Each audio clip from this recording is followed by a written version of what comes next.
Very good evening and welcome to Sports Buzz. I'm Abhishek Mahajan. In the next half an hour, we'll get you all the latest news and updates in the world of sports. We'll start with top stories. India looked to rebuild after losing openers early in the series decider against South Africa at Paul.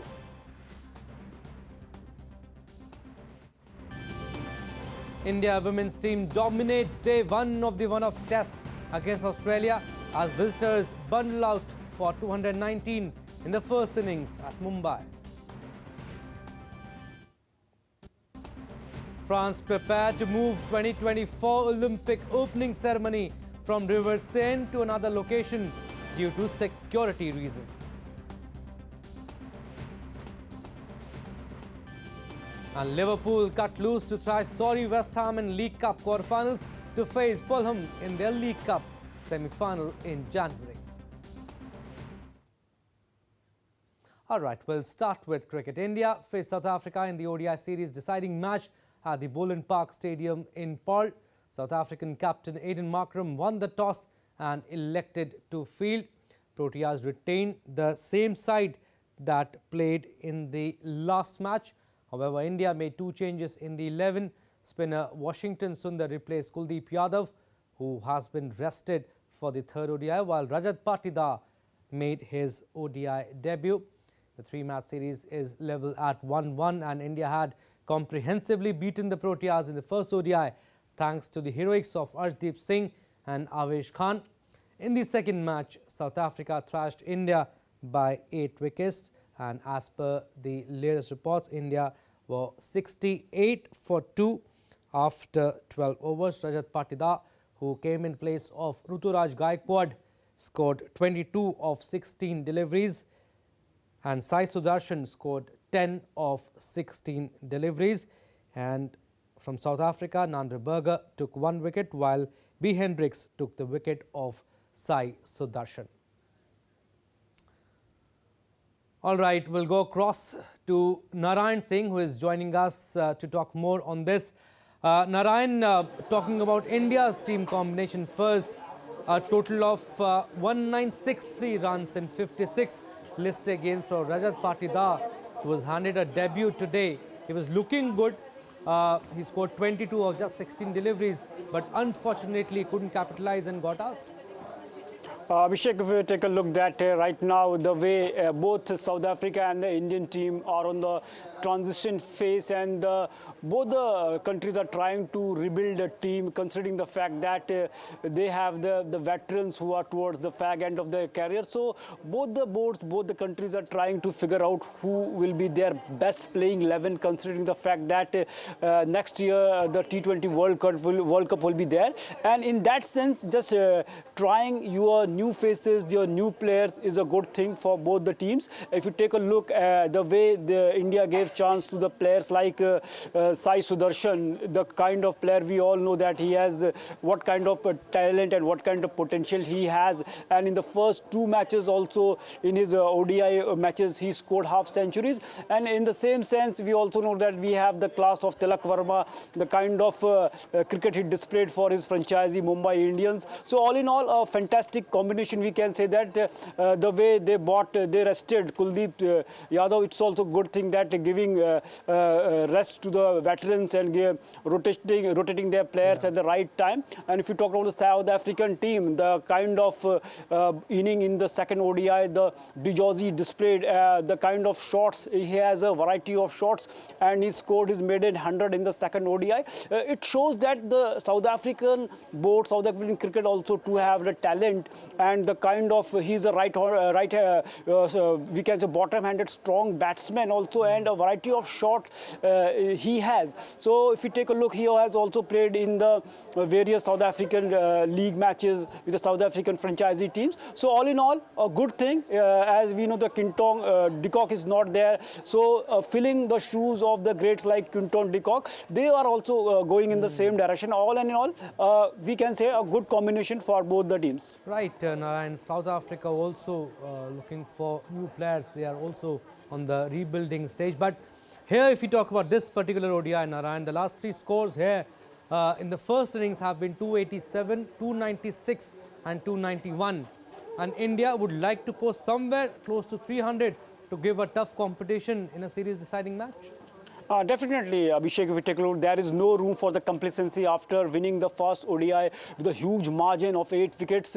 In the second ODI, India looked too relaxed, and the way their middle order collapsed in the second ODI. So they should just take that thing in the account, because if if you will be so much, we can say that you should not be very casual approach with after winning the first match with a big margin. So this should be kept in mind, because here it's like a practice ground, and the T20 World Cup is not so far. In that sense, it's an opportunity for all the young players to show their talent, and in that sense, we can say that the players, whatever the limited chances they are getting, they should capitalize that thing. And considering the fact that the wicket is slow and dry, and as the day will progress, as under the floodlights, it may be good for the batting. And as you said, 290 in the first inning is going to be good. And if you take a look at the Pal ground here in the Boland Park, in the last 10 years, South Africa hasn't lost a ODI match here. So in that sense, they have an edge. But considering the form Arshdeep showed in the first ODI, and the Mukesh Kumar is also very talented bowler, we know that they should come to the party and just bowl according to the condition and keeping a length, line and length right. In that sense, we can say that India can even still a chance to win the series against South Africans here. Absolutely, Naran. You mentioned about Arshdeep, who has been bowling well, is part of the T20 team. Also, Mukesh Kumar, and also not to forget Avesh Khan did exceptionally well in the ODI series also. But Naran, it's been a well-fought battle so far, and hope series decider also proves out to be a nail-biter. And series decider, like you said earlier, a good test for India and also South Africa's next generation. True, Abhishek. If we take a look the way both the teams are going through a process of transition, and right now they need players who can excel for their teams at the various big mega events at the international level. In that sense, it is a very great opportunity for their young players to show their talent and establish themselves in the playing 11 of their respective teams. If you take a look the Indian teams, we have today the way Rajat Patidar, he got his ODI debut, and it's at the age of 30. It shows that if you are performing, if you have talent, definitely a chance will be given to you. And giving a chance to Rajat Patidar, we know what kind of cricket he has played for the RCB. And also, if you take a look the way for Gujarat Titans, Sai Sudarshan, we know what kind of batsman he is. So it's the right platform for them. And definitely, when they will play a quality team like South Africa in the South African condition, definitely it will just boost their morale. We know that in South African condition, definitely the bounce is up and down, and the conditions are not easy to bat here in the Boland Park also. So in that sense, we can say that it's a good thing for the Indian young breed of cricketers to learn. And when they will play at the bigger tournaments, at the mega tournament, definitely this experience will come handy for them. And we are hoping that not only for the India, for the South African team also, the way Burger Nandi is bowling is exceptionally bowled in the second ODI and helped South Africa to come back in the match after India has a decent start and suddenly their middle order crumbled. So there are also the learning curve from this series also, because if you take a look in the big tournaments, there don't have any room for complacency. Here also, they should learn from the mistakes of the previous match, as we know that always the big teams learn from when they lose the match. But the great teams, the champion teams always learn even if they are winning the matches. So this should be we can say the mantra of success for the Indian team. We know that last time India won ICC trophy in 2013. After that, any ICC trophy is missing from our cabinet. In that sense, we can say that our young breed of cricketers should learn the art of winning and just not lose a match by playing we can say that wrong cricket, or playing we can say that irresponsible cricket for the 15-20 minutes. Definitely this is a great chance for our young breed of cricketer to learn in the South African conditions. Right, Narayan, focus will be on the World Cup now, T20 World Cup, which will be played next year, and big opportunity, like you said, for Sanju Samson. Also, he's batting on 22, 26 in fact, and India are 77 for 2 after the end of 14 overs. Thank you, Narayan. We'll leave it at that. All right, moving on to our next story now. Australia's Mitchell Starc became the most expensive player in the history of the Indian Premier League after tracking an eye-watering 2.98 million USD bid from Kolkata Knight Riders in the players' auction. Australia captain Pat Cummins briefly held that honour after Sunrisers Hyderabad agreed to splash $2.46 million for his service before Starc bettered that mark. England all-rounder Sam Curran's 185 million rupees bid from Punjab Kings at last year's auction was the previous highest mark.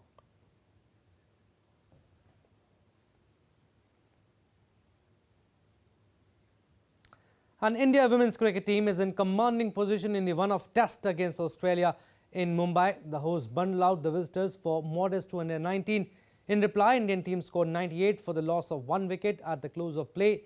Shefali Verma and Smriti Mandhana added 90 runs for the opening wicket before Verma was dismissed after scoring 40 runs. Pooja Vastrakar took 4 wickets while Sneh Rana grabbed 3 wickets.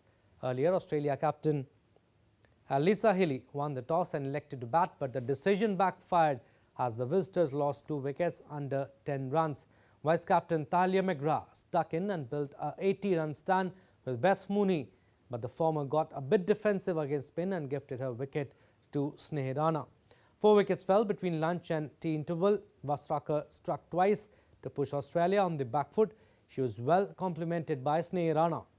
Regular wickets meant Australia has not got a partnership going. And talking about West Indies versus England series, Phil Salt smashed another magnificent century in England's highest ever T20 international total as they squared the series against the West Indies. The visitors romped home with 75-run win against host in a spellbinding match. Salt thumped 119 of 57 deliveries as England tore into the West Indies attack to make 267 for 3. They surpassed their previous highest T20 total of 241 against New Zealand in 2019. Captain Joss Butler and Liam Livingstone joined the party with quick-fire half-centuries. In reply, West Indies lost opener Brandon King of the opening ball, bowled by Moeen Ali, but reacted in dazzling fashion with some sensational hitting to stay above the required run rate, although wickets fell at regular intervals. Andre Russell made sure West Indies went down swinging as they clouted 51 in a desperate last stand, but was eventually out to a stippling catch by Brook. England squared the series at 2-2 with 1 to play.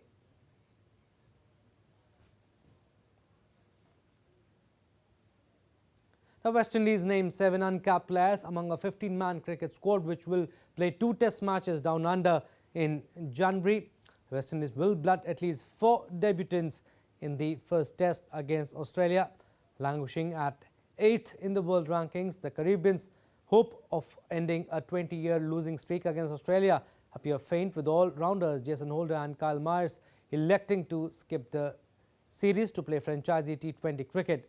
Fast bowler Jayden Seales is sidelined with a shoulder injury. The West Indies series starts at Adelaide Oval on January 17 before moving to Gabba in Brisbane from 25th January. Following the Test series, West Indies will face Australia in the 3 one-day internationals and 3 T20 matches. Scores for those games will be announced at a later date. All right, we'll slip into a very short break, but still to come on this edition of Sports Buzz. Home win for Barcelona against bottom side Almeria, victory ending their 3-game winless run.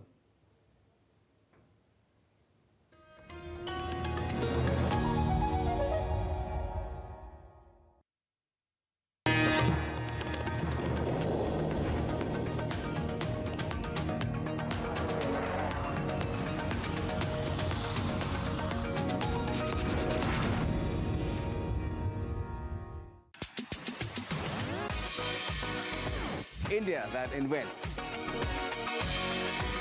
India that innovates. India that excites. India that invites. land of possibility, teeming with opportunities. Watch India Ideas each Thursday, 8 p.m. only on DD India.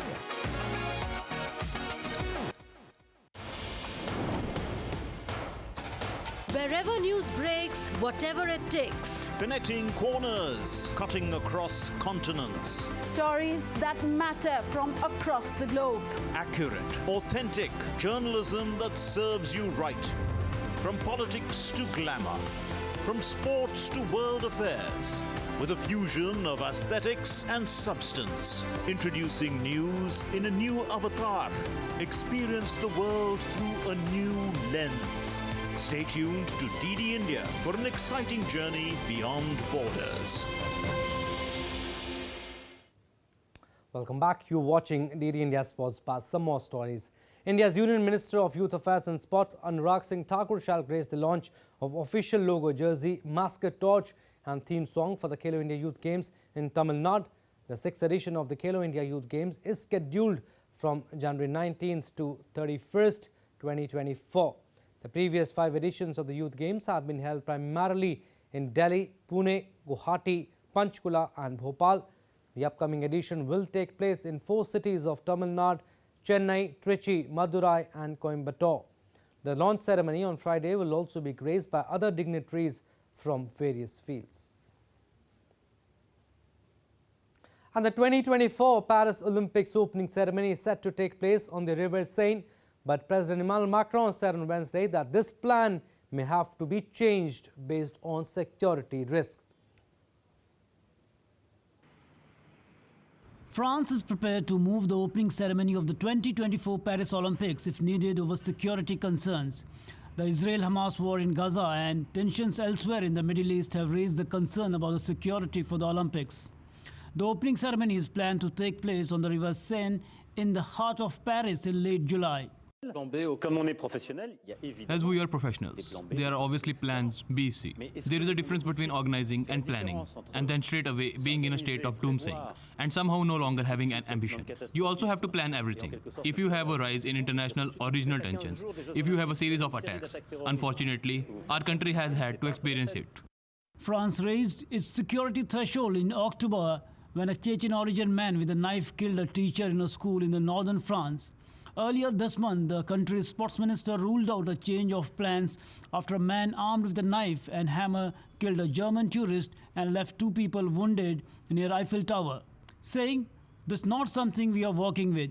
France expects some 600,000 visitors when 160 boats are due to set off on July 26 from the Pont Austerlitz for a 6-kilometer journey to the Pont d'Elena in an event Tony Stanguet, the head of the organizing committee, described as unique and spectacular. Sports Desk, DD India. And like we said in the report, the opening ceremony at next year's Paris Olympics could be moved for security reasons. President Macron said everything was being done so that the event, which is set to take place on the River Seine in Paris, will be able to go ahead as planned. DD India's Ross Cullen reports.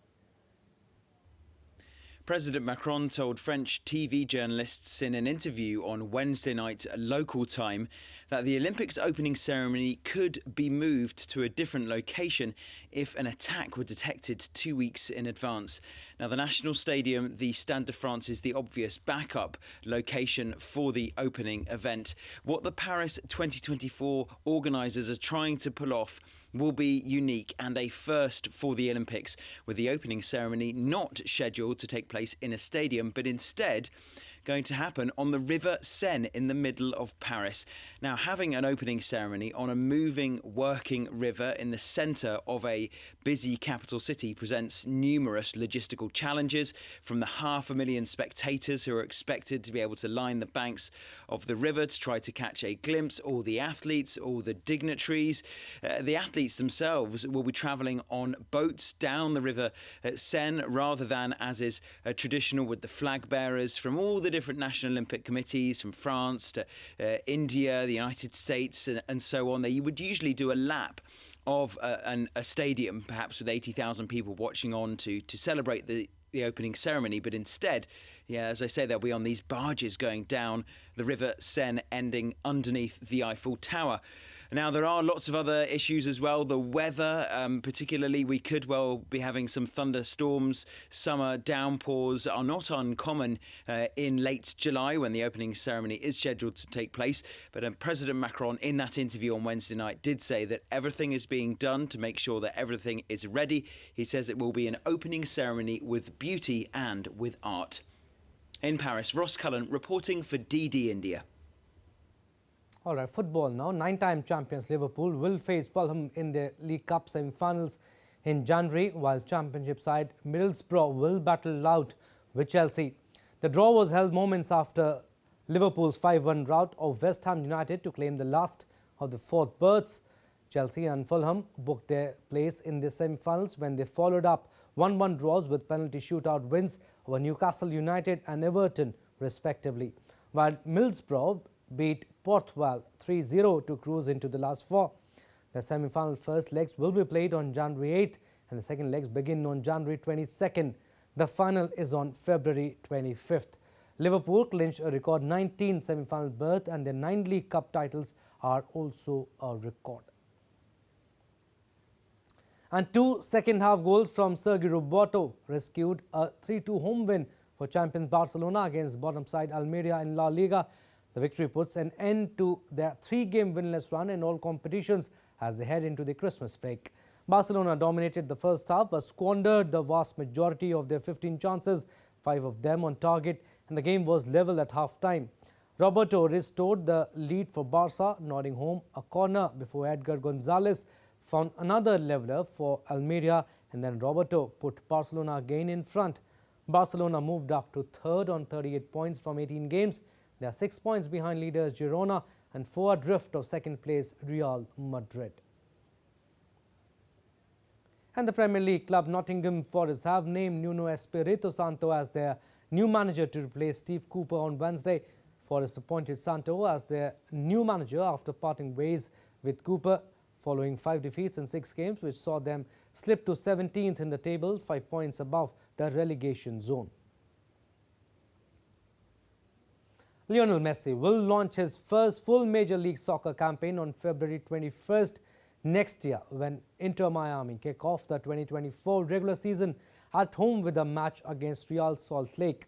Messi's club, which he joined in July after signing a 2.5-year contract, will be thrown back in the spotlight 4 days later when Miami visit LA Galaxy in a match that will highlight a full slate of opening week action.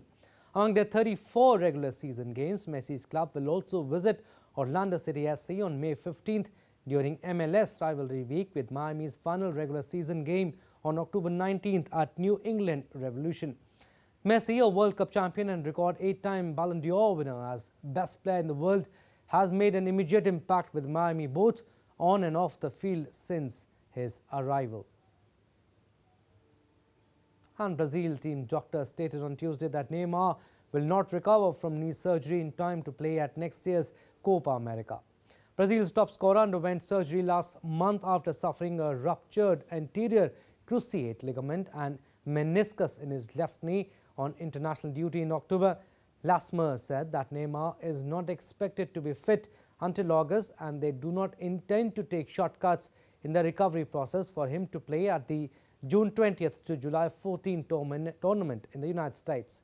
Neymar joined Saudi Pro League side Al Hilal in August, but the former Barcelona and Paris Saint-Germain forward played only 5 games as he struggled with muscle injuries. Brazil have been drawn in Group D for the Copa America with Colombia, Paraguay and CONCACAF qualifier. And former Barcelona and Brazil defender Dani Alves' trial in Spain on charges of sexual assault has been set for February 5th to 7th, the top court in Catalonia said on Wednesday. Alves faces charges of sexual assault of a woman in Barcelona nightclub last December. He was arrested on January 20th and has been held in a prison outside Barcelona. If found guilty, he could face a jail sentence of 4 to 15 years. Alves is one of the most successful players in football history, having won more than 40 trophies in his career for his country and clubs like Barcelona, Sevilla, Juventus and Paris Saint-Germain. And FIFA President Gianni Infantino and a host of footballing legends paid a visit to the Saudi Arabia Football Federation headquarters in Jeddah on Wednesday, where they played football with keen youngsters. Infantino was joined by SAF President Yasser Al-Misahal, as well as the Saudi men's team assistant head coach Yaya Toure and women's team technical director Monica Staub. Saudi's second city is currently hosting the 2023 Club World Cup, with the final between Champions League winners Manchester City and Copa Libertadores champion Fluminense to take place on Friday. Alright, that's all we have in this edition of Sports Buzz. You stay tuned for more news and updates. Namaskar.